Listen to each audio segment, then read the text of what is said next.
My mother called me at 11:47 on a Thursday night, which told me everything I needed to know about how the conversation was going to go, before she said a single word. She didn't say hello. She doesn't do that, hasn't done it in years. Like greetings are a currency, she decided to stop spending on me specifically. What she said instead was, "Your brother's partner's parents are flying in from Vancouver this weekend. There's a dinner Saturday. You're invited, but I need you to understand something before you say yes." I was sitting on my couch in my apartment in Ottawa with a mug of tea going cold on the coffee table and a report I'd been editing for the last 2 hours open on my laptop. I closed the laptop. "What do I need to understand?" I asked. "Her father," she said, and she paused the way she always pauses when she's about to say something she thinks should impress me. "Her father is Dr. Alistair Pemberton. He's the chief of surgery at Vancouver General. He's on the board of 2 medical foundations. He was nominated for the Governor General's Award 3 years ago." I waited. "So just," she said, and her voice shifted into that particular register, the one she uses when she's trying to make a command sound like a suggestion. "Be thoughtful. Don't bring up things that aren't relevant. Don't make it about yourself. Just be present and let your brother have his moment." I was 34 years old. I had been having conversations like this one for most of my adult life. I knew exactly what she meant by "don't make it about yourself." She meant, "Don't mention your work, because your work makes people uncomfortable, and I don't know how to explain it, and it doesn't fit the story I've been telling about who you are." "Got it," I said. "I mean it, Meredith. I know you do." I hung up and sat there in the quiet of my apartment for a while, listening to the heat kick on through the vents, and then I went back to editing my report. My brother Callum had been with his partner Zoe for almost 2 years. She was warm and quick and laughed at things that were actually funny, rather than things she thought she was supposed to laugh at, which put her immediately ahead of most people I'd met through my family. I liked her. I'd told him so, once on the phone, and he'd sounded almost surprised, like he'd been bracing for a different verdict. The dinner was at a restaurant in the Glebe, the kind of place with a seasonal menu printed on cardstock and wine by the glass that costs more than my lunch most days. My mother had chosen it, which meant she'd spent time on it, which meant she cared very much about what Dr. Pemberton would think when he walked through the door. I took the bus because parking in that neighborhood on a Saturday evening is a particular kind of misery. And I arrived 7 minutes early, which is when I saw my mother standing outside on the sidewalk waiting, scanning the street like she was managing a military operation, and had been assigned to intercept me before I could do any damage. She looked me up and down once, quickly, and whatever she saw must have cleared some threshold she'd set in her head, because she just said, "Good," and opened the door. The Pembertons were already inside. Dr. Alistair Pemberton was not what I'd expected, though I'm not sure what I had expected. He was probably in his early 60s, silver-haired in the way that reads as distinguished rather than old, with the kind of stillness about him that comes from spending decades in rooms where being calm is the most important thing you can offer. His wife, Zoe's mother, was named Gwendolyn, and she had a warmth to her that immediately made the room feel a few degrees more comfortable, the way some people just do. Callum was already there. He looked happy in a way I hadn't seen in a while. The kind of happy that comes from building something real with someone, and finally being somewhere it's recognized. I hugged him, and he held on for a second longer than usual, which I chose to interpret as nerves rather than anything else. My mother introduced me to Zoe's parents with the enthusiasm of someone presenting a slightly unpredictable exhibit. "And this is Meredith, our daughter. She's in the public sector." The public sector. That's the version she'd landed on. After years of various euphemisms, of "she works for the government" and "she does research," and the occasional vague gesture followed by a subject change, she'd settled on the public sector, which is technically accurate in the way that calling a hurricane some wind is technically accurate. Dr. Pemberton shook my hand and said it was lovely to meet me. His grip was firm without being performative. Gwendolyn said, "We've heard so much about you." And she said it with enough genuine warmth that I almost believed her, even though I was fairly certain the version of me they'd heard about didn't include much that was specific. We sat down. My mother arranged us with the subtle efficiency of someone who had thought about this seating chart more than she would ever admit.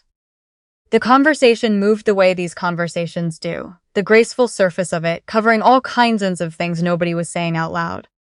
My father talked about his golf handicap. Gwendolyn talked about the flight in and a renovation they'd been doing on their house in Kitsilano. Callum and Zoe kept touching each other's hands in the small unconscious way that couples do when they're nervous and happy at the same time. My mother steered, redirected, smoothed. I ate my arugula salad and listened and said the appropriate things when I was looked at, which wasn't often. It was fine. That's the word for it. Fine. And then halfway through the main course, Dr. Pemberton did something unexpected. He put down his fork very deliberately and looked across the table at me. Not in a pointed way. Not in the way my mother sometimes looked at me, which was the look of someone monitoring a situation for signs of deterioration. He looked at me the way someone looks when something has been turning over in the back of their mind, and they've finally decided to say it out loud.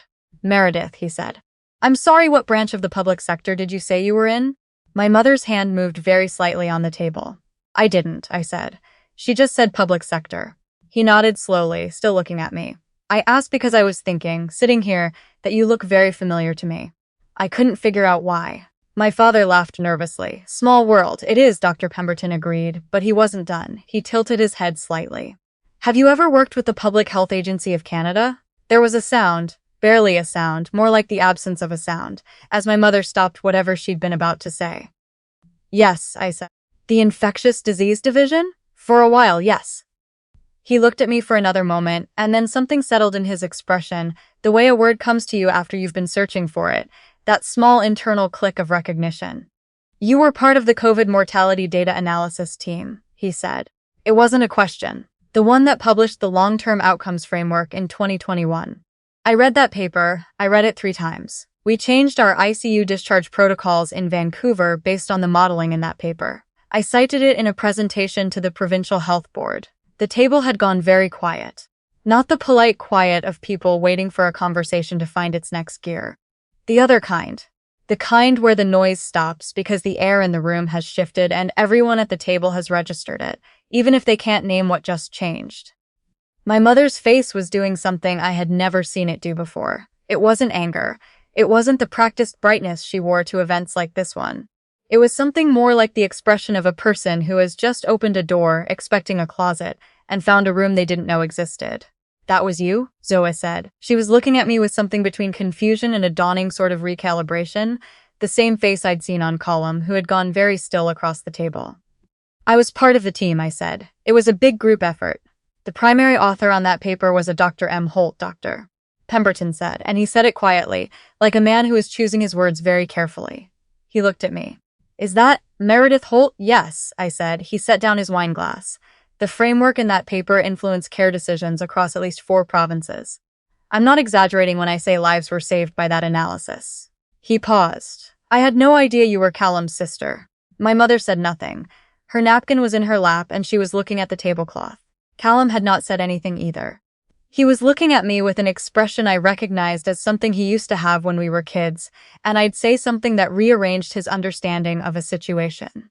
That specific wide-eyed moment of processing. Except now we were adults, and the thing being rearranged was 6 years of accepting a version of his sister that had never been the real one. I could have let it go. I could have deflected as I usually did, could have said something modest and redirected the conversation, and let everyone find their footing again, without anyone having to look directly at what had just happened. I was good at that. I had spent years getting good at that. Instead, I looked at my mother. You told me not to bring up things that weren't relevant, I said, and my voice came out even. Calmer than I expected. The kind of calm you learn in conference rooms where people are making decisions under pressure and composure is the only resource you have unlimited access to. So I didn't. She looked up. Meredith, she started. I'm not angry, I said, because I wasn't. Not in the sharp, hot way I might have been at 25. Something had changed in me over the years, some recalibration of what I needed from her and what I'd stopped waiting for. I just want you to understand that there was a reason I stopped telling you what I was working on. Not to be difficult. Not to keep secrets. Because every time I tried, you made it clear you didn't know what to do with it. So eventually I stopped trying. The string quartet that wasn't there didn't stop playing, because this was a restaurant in Ottawa and not a story with convenient theatrical timing. A server came by, looked at our table, and quietly left again. Dr. Pemberton spoke first. I owe you an apology, he said, and he wasn't talking to me. He was looking at my mother, which I hadn't expected. His voice was measured, the voice of a man who had spent decades delivering difficult assessments to rooms full of people who didn't want to hear them, and had learned that the kindest thing you can do is say the true thing without dressing it up. "I don't know your daughter's history with your family," he said, "and it's not my place to. But I've spent 35 years in medicine, and in that time I've learned that the people doing the hardest work are almost never the ones making the most noise about it. Your daughter's work reached my hospital in Vancouver. That matters. That's not a small thing." My mother did not respond. She picked up her water glass, set it back down. She was not a woman who cried in public, or possibly at all, but she looked like something inside her had been asked to hold a weight it hadn't been trained for.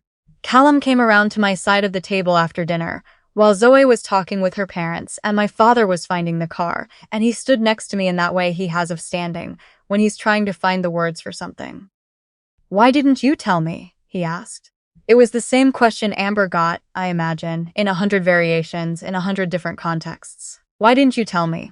As if the answer were simple. As if there had been a clear moment to say it, a gap in the conversation that I'd deliberately left unfilled. "There wasn't room," I said. The version of me that everyone had agreed on didn't leave space for anything else. He was quiet for a moment. "I'm sorry I didn't make room." "You didn't know there was something to make room for," I should have asked. And the truth is, I didn't have a good answer for that because he was right and we both knew it. I had let it go unasked for years because it was easier than asking to be seen and being shown the view from that closet again. And maybe I could have done it differently. Maybe we both could have. "I know," I said. "Me too." We stood there for a moment in the quiet of the restaurant's front hall, coats in our hands, the sound of the dinner behind us still going on without us. My mother found me at the door. She had put on her coat already, and she was holding her purse the way she holds it when she's composed herself, the grip that signals she has decided how this part of the evening goes. She looked at me for a moment without saying anything, which was already unusual. "You should have told me," she said finally. Tonight would have been different if I'd known. I thought about that. About the ways tonight would have been different. The way she would have mentioned it proudly, in the careful stage-managed way she managed everything, would have fitted it into a narrative about the family she wanted people to see. And that version of things would have been its own kind of hollow, the difference between being seen and being displayed. "I know," I said. "That's actually the problem." She blinked. "You would have talked about it differently," I said. "You would have used it, and I didn't want it used. I wanted it to just be something I did, something that was mine, without it being part of the presentation." She didn't have an answer for that. My mother is a person who always has an answer, who treats silence as something to be filled and ambiguity as something to be resolved. And the fact that she was standing there without one felt significant in a way I wasn't going to make her feel worse about. "Good night," I said. And then I walked out into the October cold, the air sharp and clean the way Ottawa gets in the fall, leaves on the glebe, sidewalks already gone brown and papery underfoot. The bus was 8 minutes away according to my phone. I stood at the stop and let myself feel it. Not triumph, because it didn't feel like that. Not grief, because I'd already done most of that, years ago quietly, in ways that never made it back to the dinner table. Something quieter than both of those things. The feeling of having been in a room where someone finally said out loud the thing you'd stopped expecting anyone to say, and discovering it still mattered to you, even when you thought you'd made peace with it not mattering. The paper doctor Pemberton had mentioned. I had written most of it in my apartment on nights like that one, sitting on the same couch with the same cold tea going undrunk beside me, staring at data sets and trying to find the shape of something true inside them. Nobody at any family dinner had ever asked what I was working on. Nobody had thought to. I wasn't bitter about that anymore. That was the honest answer. I had been for a while, and then one day I'd woken up and found that the bitterness had been replaced by something more like clarity. The knowledge that my value existed, whether or not it was acknowledged in the rooms I'd grown up in. That I had built something real without anyone's permission and without anyone's help, and that it was mine in a way that nothing anybody said at a dinner table could take away. The bus came. I got on, found a seat near the window, watched the glebe slide past in the amber dark of street lamps and lit windows. Families moving around behind glass, people eating, watching television, having conversations I couldn't hear. The whole private architecture of lives that looked simple from the outside. My phone buzzed. "Callum, I meant what I said. I'm proud of you. Can we have lunch this week, just us?" I looked at the message for a long moment. Yes, I typed back. Tuesday works. I put the phone in my pocket and watched the city go by out the window, thinking about how long it takes sometimes for the true version of a person to find its way into a room. How many dinners pass? How many careful introductions? How many conversations steered away from the inconvenient parts? And how sometimes all it takes is one person asking the right question, in the right room, before the whole shape of things finally becomes visible. Not because the truth wasn't always there, but because someone finally had the courage, or the curiosity, or the plain straightforward decency to look.